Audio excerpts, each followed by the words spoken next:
আমরা হচ্ছি মানুষ, ঠিক আছে, আর ওরা হচ্ছে লঙ্গুর, তাই তো? তাহলে ওদের সাথে আমাদের একটা পার্থক্য আছে। এই পার্থক্যটা কিছু কিছু মানুষ বুঝতে পারে না, যে আমাদের মধ্যে আর প্রাণীদের মধ্যে পার্থক্য আছে।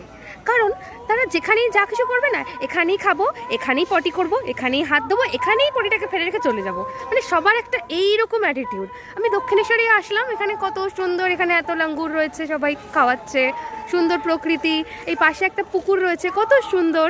কিছু মানুষ আছে যারা খাওয়া দাওয়ার পরে এই এত সুন্দর ফুল ফুটে রয়েছে পুকুরটার মধ্যে, এই পুকুরটাকে এইরকমভাবে নোংরা করেছে। পুকুর জুড়ে শুধু খালি প্লাস্টিকের বোতল আর বোতল।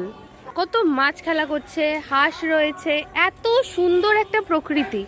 কার নষ্ট করতে ইচ্ছা করে ভাই? এগুলো তো মানুষেরই কাজ নিশ্চয়ই।